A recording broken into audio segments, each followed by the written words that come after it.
How did we peek this, by the way? I would have held a little bit more of a passive angle. This was too far. Because you watched this off stream.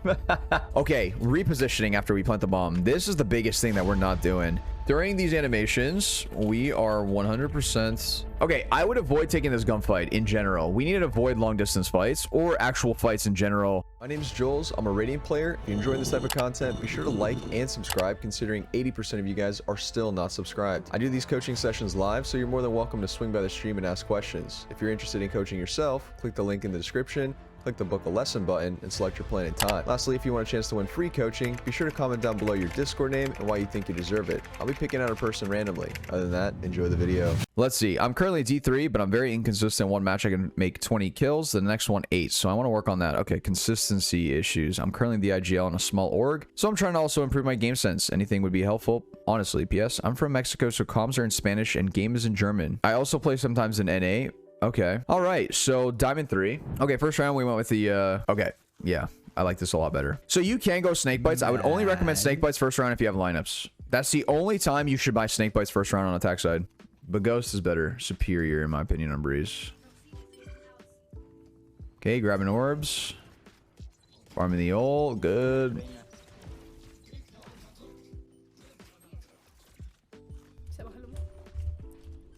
This is very... Did you get flanked? How's the chamber gets flanked? Chamber died pretty early. All right, save round. Good stuff. You didn't buy anything. All right, orb farming again. So the goal here is to get bombed down, right?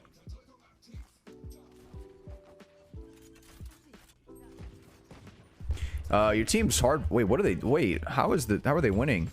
They're pushing your wall and winning on a save round. That is crazy to me.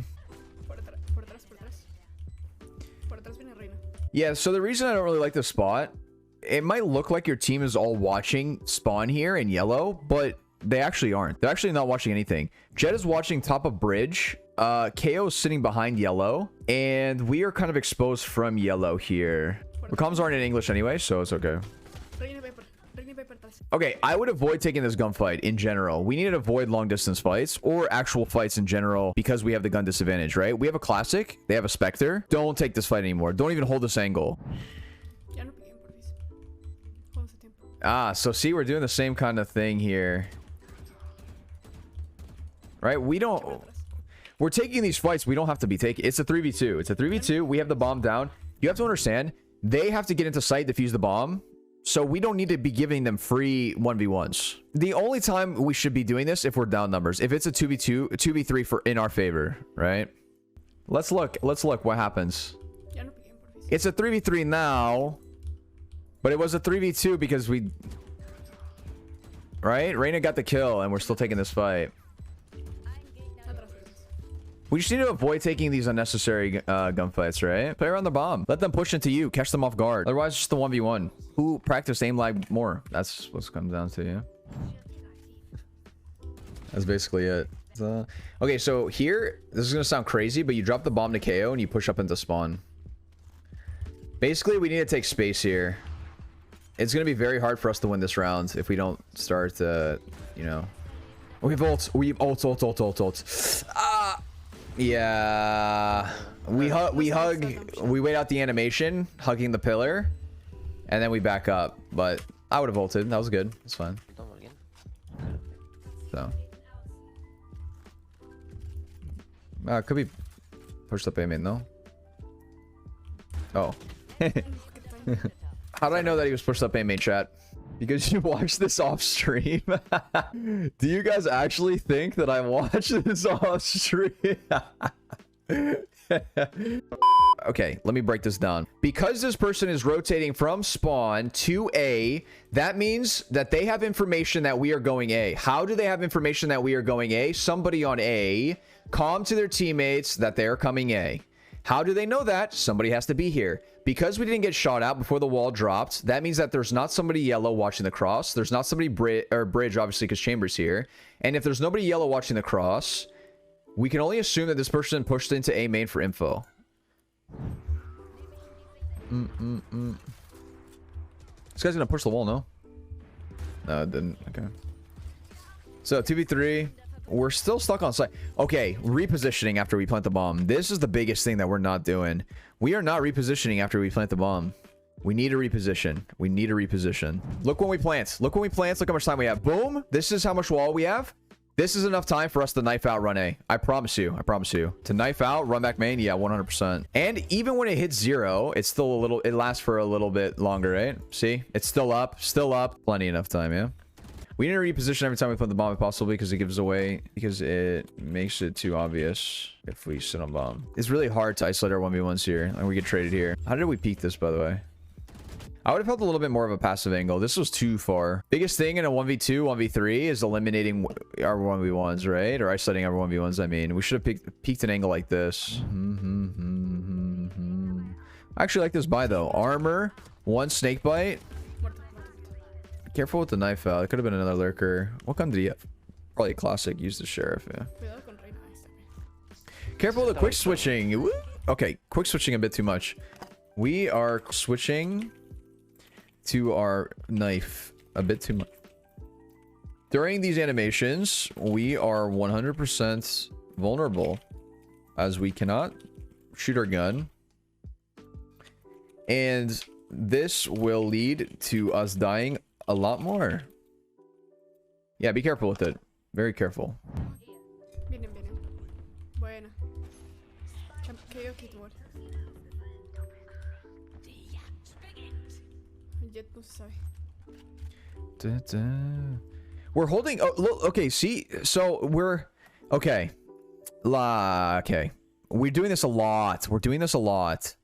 We are holding something that our teammate is already holding. There's no way someone's going to be peeking you this way, right? Oh, I think we're not looking at the minimap enough. I can tell we're not looking at the minimap enough based off of this. Like, we're holding mid, but we have a Reyna literally on elbow watching your mid. Be careful with this. Make sure we're looking at the minimap. If we're going to be playing around off of the trip, we should get ready to play off of it. We're not really in a position where we get to play off of the trip. Like, our crosshair's not really ready for that fight. If they are playing off of the trip, right? Okay, it's a 4v2. Ventana. Ventana? You know, I probably wouldn't have taken that fight, but it's all good. Sometimes you just gotta take... you know, I don't blame you for taking that fight. It is a 4v1, but if you wanted to play perfectly, probably not taking that fight. Chamber ult, 120 in the legs. So we're doing this thing where we're peeking a lot with our animations out. There's 3 people up. If we knew that it was just one person and they just planted, then maybe it'd be okay to pull out our second snake bite. But be very careful with being exposed. I think that's our biggest problem. We are just very exposed. We're putting ourselves in spots where we can get exposed. We're not ready to fight. Whether we're stuck in an animation or we're ready for it with our gun, right? Their kid is just way too... We're doing this again. We're doing this again, right? Look at this angle that we got to stop doing this. We have to stop doing this. Our wide swings, isolating our 1v1s. All right, what did Brianda do well in the session? So one thing that I really like the way that you do is your utility usage. Your utility usage is actually pretty good. On attack side, you're throwing your walls. You're throwing, you know, orbs when you need to. You know, using your walls to create space on the sites, good. Defensive side, you're using snake bites to stall. All of this stuff is pretty good. So you're definitely doing that pretty well. Where should Brianda spend time practicing before the next session? So the biggest things that I'm noticing is our peaks. A lot of the times we're doing a lot of wide swinging into multiple people and we get traded off instantly, and at best we're going to get one there, right? So avoid wide swinging. Only time we should ever be wide swinging is if we know for sure that there's going to be one person there. Isolating our 1v1s, that's a big thing too. Another thing is taking unnecessary gunfights. If we're up numbers or it's even numbers or we have bomb planted, play around the bomb, play around the spike. They have to come to you. We shouldn't be giving them free 1v1s, and then it just comes down to who practices aim labs better. That's a big thing that I think we struggle with. Another thing is peeking with our animations, right? Whether it's utility or it's a reload or we're pulling out our gun. We're doing that a lot where we're kind of just exposed and we're not really thinking of where they can and can't be. So always be looking at the mini map if we have some downtime. If we're not peeking any aggressive angles, look at the mini map. Find out where they can and can't be and be prepared for that. What should we work on during our next session? Okay, so for the next one, I definitely want to start to take a look at the overall plans for the rounds. Like, what's the goal? Who has ults? What ults do the enemy team have? How much money do they have? How much money do we have? Always looking at this and playing around that. because every time we have these different variables, we have to be playing differently. And if we know, you know, they have bad guns on B side and they're saving, maybe we stay group, we don't want to give them guns, and we should go towards B, right? So it's a lot of these like kind of simple tricks that we can start to deduce and make the best statistic play based off of that information. So overall plan for attack side and defensive side, if we are getting aggressive, what are we doing about that? Like, are we going to go aggressive together? Are we playing together? Are we changing things up? What's working? What's not working? Making sure that we're on top of that. All right. Good stuff. Good stuff. Ara. That's why I'm balding. We don't be in chatty, your channel is deathly. You at your peak and you'll never be relevant. Now we got beef and no one.